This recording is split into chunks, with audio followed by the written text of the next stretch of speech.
কৰিব লাগে।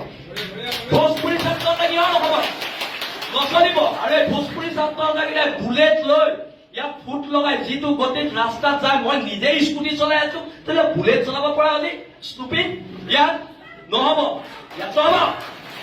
আৰু চেম্বাৰ্ছ অফ কমাৰ্চ ভংগ কৰি দিয়া হ'ব।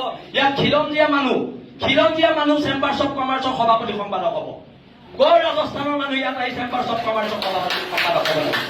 এইবোৰ নচলিব, গুণ্ডামি নচলিব। আৰু শুনক, মই একদম চিধা কৈ দিছো, মোক না মই ইলেকশ্যন খেলিম, না মোক মাৰোৱাৰী মানুহৰ ভোট লাগে, না মোক বিহাৰী মানুহৰ ভোট লাগে, না মোক বঙালী মানুহৰ ভোট লাগে। মই এইবিলাকত নাই। আৰু এটা কথা একদম স্পষ্টকে মই আপোনালোকক কৈ দিছো, এইবাৰ যদি আমাৰ মানুহ পিতে, খুব পিতা হ'ব। এইবোৰ নচলিব। সদায় আৰু ভদ্ৰ অসমীয়া জাতি ভদ্ৰতাৰ সুযোগ লৈ আমাক চৰ মাৰিব, গোৰ মাৰিব। হা, আমি কি ঢোল আৰু ৰঙালী বিহু আমি যেতিয়াই পাতি দিব পাৰো, খালি ঢোলটো যাতে আপোনালোকৰ পিঠি নহয় সেইটো কথালে মন কৰিব। একদম কৈ দিছো,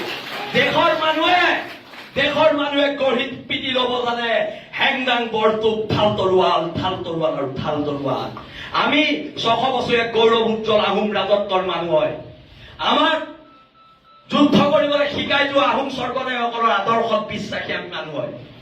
অসমীয়া মানুহ ভদ্ৰ, অসমীয়া মানুহ সৰল হয় কাৰণেতো আহি ইয়াত ৰসৰাজ খুলি বেপাৰ কৰি থাকিব পাৰিছা।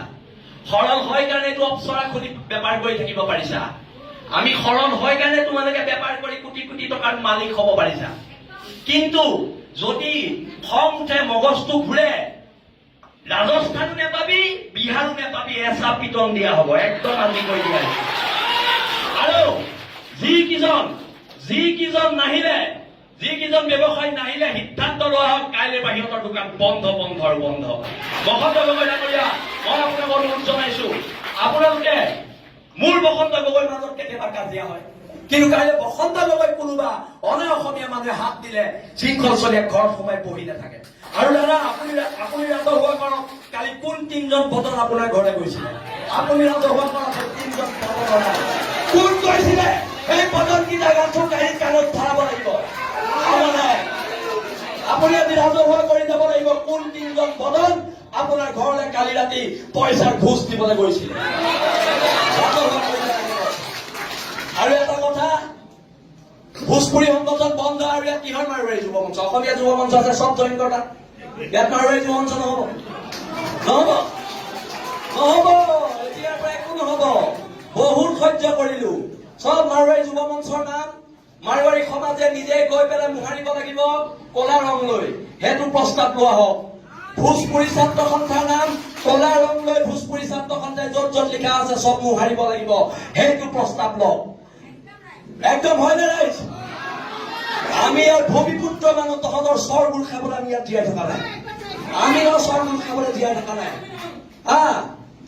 আৰু আমাৰ চৰকেইটা বেংগলী ফেডাৰেশ্যন বন্ধ কৰা হওক।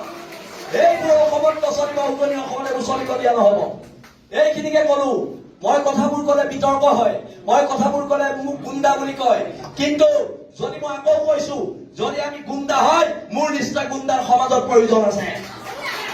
কৰিব লাগিব গুণ্ডামি দেশ আৰু জাতিৰ স্বাৰ্থত, অসম নামৰ মাজনীৰ স্বাৰ্থত। ইহঁতে চব পায়। আমি কিবা এটা কৰিলে আমাক পুলিচে জেলত ভৰাই দিয়ে। মাৰোৱাৰীখিনিয়ে চব পায়। আমি কিবা এটা কৰিলে জেলত ভৰাই দিয়ে। সেই মাৰোৱাৰী সমাজক কৈছো, জেলৰ ভিতৰৰ আটাইতকৈ ডাঙৰ গুণ্ডাটো মইহে হব। এইটো কথা মনত ৰাখিম। মই জেললৈ ভয় নকৰো, জেল মোৰ দ্বিতীয় ঘৰ। এইবোৰ কথা কৈ লাভ নাই। কিন্তু সিদ্ধান্তবোৰ হওক। আৰু বসন্ত গগৈ ডাঙৰীয়াক, চিতু বৰুৱাক মই ধন্যবাদ দিছো। এটা বসন্ত দাই এই অনা অসমীয়া শ্ৰেণীকে ভাবে আমি দল সংগঠনবোৰৰ মাজত মিলা প্ৰীতি নাই। আমাৰ দল সংগঠনবোৰৰ মাজত মতভেদ থাকিব পাৰে, আমাৰ দল সংগঠনবোৰৰ মাজত অলিয়া অলি কিছুমান থাকিব পাৰে, কিন্তু আমি খিলঞ্জীয়া সেইটো কথাও মনত ৰাখিব লাগিব। আৰু প্ৰস্তাৱ এটা একদম লোৱা হওক। আজি ৰসাজৰ মালিক থাকোতে লোৱা হওক, অহা 7 দিনৰ ভিতৰত ৰসাজত 20টা খিলঞ্জীয়া দিব লাগিব, নহলে ৰসাজ বন্ধ কৰি দিয়া হ'ব। ৰসাজ এতিয়াৰ পৰা নচলিব। আৰু বসন্ত দাই কালি আমাৰ ল'ৰাখিনিয়ে যিদৰে দোকানে দোকানে সোমাই চিঠি দিয়াৰ পিছত মাত্ৰ মুষ্টিমেয় 7-8জন মানুহ আহিছে। মানে কি আমাক অপমান কৰা হৈছে?